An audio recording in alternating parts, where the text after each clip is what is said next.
Avant la demi-finale retour face au Paris Saint-Germain, Bukayo Saka est passé en conférence de presse le week-end dernier et la chose qu'on peut dire c'est qu'il a été très impressionné par le Paris Saint-Germain version 2025. Salut à tous les gars, c'est Azial. Aujourd'hui on se retrouve pour une nouvelle vidéo, on va parler de l'actualité du PSG, ce qui va nous permettre de rentrer petit à petit dans cette demi-finale de Ligue des Champions.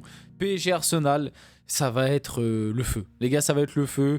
Il va se passer quelque chose de dingue. D'ailleurs, je vous donne vite fait aussi quelques petites infos par rapport à ça, parce que je pense que les gens qui vont regarder cette vidéo sont pour la plupart des supporters du PSG ou alors des sympathisants, ou alors veulent voir tout simplement ce que pense Bukayo Saka du PSG et faire le petit débat finalement. Est-ce que le Paris Saint-Germain n'est pas à l'heure actuelle la meilleure équipe du monde? Voilà, moi je pose la question. Je vous pose la question. De toute façon, on va pas se mentir, le débat il se joue entre deux équipes, en tout cas en termes d'impression visuelle, etc. Les débats cette saison sont souvent revenus entre le Barça ou le PSG, qui était l'équipe la plus impressionnante, qui était la plus belle à avoir joué, etc. C'est souvent des débats qu'il y a eu en 2025, mais c'est vrai qu'Arsenal et l'Inter ne déméritent pas, et si c'est une finale Arsenal-Inter, en vrai, c'est pas non plus choquant, même si je pense que la plupart des gens préfèrent, enfin en tout cas les gens neutres, préféreraient voir une finale PSG-Barça, ce serait peut-être plus symbolique et un peu plus hypant. Mais pour revenir à ce que je disais, il y a moyen.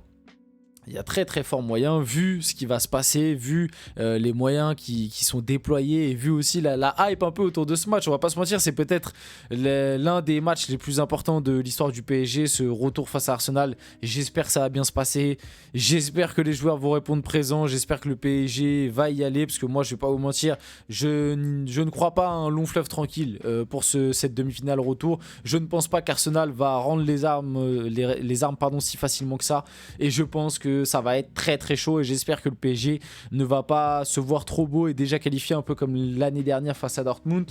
Mais il y a peut-être moyen que mercredi soir du coup, je sois aux abords du parc. Bon, j'ai pas de place, donc je serai pas au Parc des Princes, mais j'ai vu qu'il y a un petit mouvement qui se crée pour ramener un maximum de monde autour du parc. Il y a moyen que je sois autour du parc, il y a moyen peut-être même s'il y a qualif que l'après-match je reste dans l'ambiance, et que du coup peut-être que le débrief de ce PSG Arsenal, si jamais il y a qualif, et que même du coup s'il n'y a pas qualif aussi, arrivera peut-être plus tard, soit plus tard dans la nuit, soit le lendemain, on verra, c'est pas encore sûr, je vous en reparlerai de toute façon je pense demain dans la journée. Bref, avant que la vidéo commence, n'hésitez pas à liker, commenter, partager, vous abonner, ça fait toujours plaisir, ça aide pour le développement de la chaîne, et nous, on va y aller dès maintenant et parler un petit peu de la déclaration de Bukayo Saka sur le Paris Saint-Germain. La meilleure équipe affrontée cette saison. Bukayo Saka a été impressionné par le Paris Saint-Germain lors du match aller. C'était comme une équipe différente de celle affrontée en octobre 2024, ils ont changé que 2 joueurs, mais la cohésion, le rythme et la façon dont le ballon tournait chez eux, ils étaient bien meilleurs. Ils ont un top coach, de super joueurs, et ils te font courir. Alors déjà, je vais me répéter, mais le truc qui est incroyable, et je pense que tous les supporters du PSG pensent comme moi, c'est que cette saison, tout le monde nous approuve. En fait, on est validé dans la street, tu vois, par rapport aux autres années, parce que finalement, comme je l'ai dit, sur les 6 dernières années, on a fait 4 demi-finales de Ligue des Champions. Donc finalement, c'est quelque chose qui est, sur les 6 dernières années en tout cas, plus récurrent que exceptionnel. De voir le PSG en demi-finale de Ligue des Champions, vu qu'on en a fait 4 sur 6, et 4 sur 6 c'est au-dessus de la moyenne, donc c'est plus récurrent que quelque chose d'exceptionnel de voir le PSG en demi-finale de Ligue des Champions.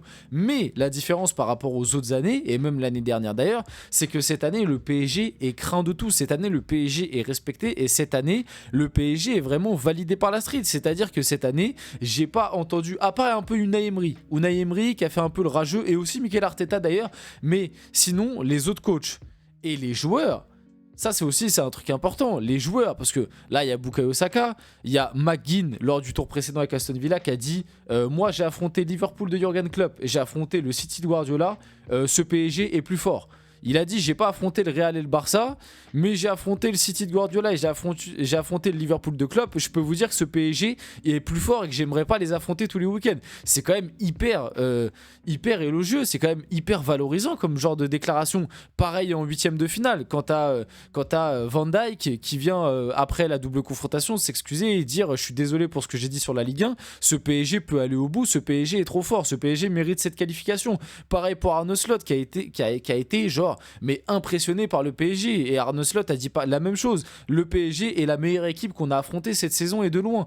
Il l'a dit. Alors que cette année, Liverpool a affronté le Real Madrid, tous les clubs de PL, je sais plus qui d'autres ils ont affronté en phase de poule, en phase de Ligue des Champions. Mais voilà quoi, on parle quand même de l'équipe qui a fini première de la phase de Ligue et qui a roulé sur la première Ligue cette saison. Même si cette année, la PL est peut-être pas la meilleure par rapport aux dernières années, ils ont quand même roulé sur la PL cette année et ils ont fini premier de phase de Ligue en Ligue des Champions. Et cette équipe-là a été impressionnée par le PSG et en mode, ils ont rendu les armes. Ils ont dit non, mais ils méritent la qualif. Il n'y a rien à dire. Ils sont trop forts. Donc, moi, honnêtement, ça me rend vraiment hyper fier et hyper content. Maintenant, c'est pas ça qui te donne des trophées non plus, hein. Ça veut pas dire qu'on est déjà en finale et ça veut pas dire qu'on va la gagner, pas du tout.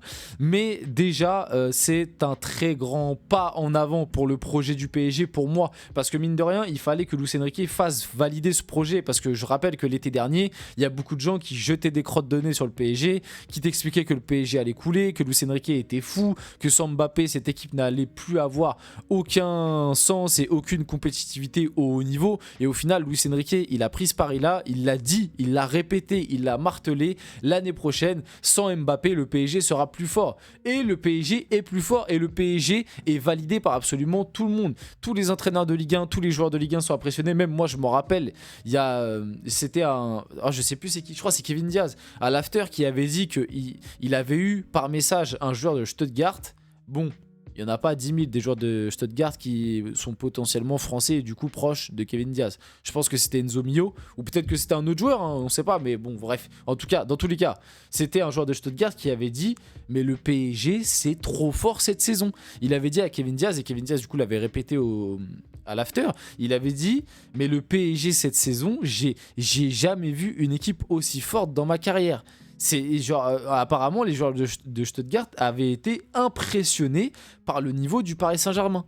Ils avaient été impressionnés. Contre City, on les retourne. City, Guardiola, il est en mode, mais ce PSG, cette année, il est trop fort. Bon, après, City, c'est pas un grand City cette saison. On s'en est vite rendu compte. Mais c'est juste pour te dire qu'en tout cas, en termes de valorisation de ton projet et de regain de popularité du PSG, cette saison t'a fait un bond absolument énorme. Parce que, faut pas l'oublier, sur les dernières années, le PSG était l'une des équipes et l'un des clubs les plus détestés en Europe. Parce que on avait une équipe qui puait le fric, une équipe qui n'avait aucune âme, une équipe qui faisait seulement la différence par ses individualités et une équipe qui était globalement détestée dans le monde entier. Aujourd'hui, je pense que le PSG est réellement apprécié dans le monde. À part par ceux qui détestent le PSG parce que vous êtes supporter de l'OM ou parce que vous détestez le PSG peut-être par conviction, etc. Par rapport au club État, tout ça. Ça, c'est d'autres choses. Mais je pense qu'en termes de pur football, cette saison, il y a énormément de gens qui kiffent le PSG et qui kiffent regarder cette équipe. Et ça, c'est vraiment quelque chose de dingue, quoi. Donc Bukayo Saka, il a été impressionné. Il a avoué que on était bien meilleur sur le match aller. Maintenant, ça ne veut pas dire que sur le match retour, on le sera. Il a avoué aussi qu'on était du coup une équipe différente par rapport à octobre, qu'on était du coup aussi meilleur qu'en octobre. Et ça fait juste plaisir et ça montre aussi l'évolution au cours de la saison. Parce que comme il l'a très bien dit, l'équipe par rapport à octobre est totalement différente en termes de ce qu'elle propose tactiquement dans les mouvements, etc. Alors que finalement, par rapport à octobre, il y a juste Dembélé, enfin juste, ça fait quand même beaucoup, mais il y a Dembélé et Gvara en plus, quoi. Sinon, le reste de l'équipe, le 11 titulaire, c'était exactement le même Arsenal. Sauf qu'à la place de Dembélé Gvara, t'avais Barcola Likanguin. Mais sinon, le 11, le reste, c'était la même équipe. Et pourtant, à l'aller, en octobre, le 2-0 d'Arsenal, tu t'étais fait... Arsenal avait été supérieur à toi. Tu t'es pas non plus passé dans la machine à laver, faut pas abuser. Parce qu'en deuxième mi-temps, en plus, t'es un peu meilleur et tout, même si Arsenal baisse un peu peut-être en régime. Et tu prends deux buts sur. Tu prends un but sur coup de pied arrêté et un autre but sur centre sur une sortie casquette de Donnarumma. Donc les deux buts étaient largement évitables. Mais en tout cas, t'avais pas senti le PSG capable de renverser cette équipe et t'avais senti Arsenal plutôt en maîtrise. Donc ça montre une évolution et ça fait plaisir maintenant. On va attendre le retour parce que comme je vous l'ai dit, je ne suis pas non plus 100% serein pour ce match retour. Plus de 2 ans après, le PSG a perdu à l'extérieur en Ligue 1. Pendant ce temps-là, le Paris Saint-Germain a battu un record européen avec 39 matchs de suite d'invincibilité. La série s'arrête aujourd'hui, face à Strasbourg. Bon, moi j'en ai déjà parlé dans mon débrief. J'étais quand même un peu déçu de la défaite à Strasbourg pour cette série d'invincibilité. Parce que du coup, au final, tu l'as battu, mais seulement d'un match. Moi, j'aurais aimé qu'on l'explose un peu plus et je pense qu'il y avait la place. Après, Le turnover de Luis Enrique était logique, mais c'est juste que je pense que cette équipe-là de Strasbourg pouvait faire mieux. Tu pouvais aller chercher un nul pour moi, tu as énormément raté, notamment Gonzalo Ramos, et en plus les buts que tu prends, ils sont évitables sur des erreurs individuelles, on va pas se mentir. Donc un peu déçu par rapport à ça. Maintenant, voilà, le record est dans notre camp dans tous les cas. Et puis malgré tout, ça reste une saison exceptionnelle, même si les 2 défaites en fin de saison font un peu mal.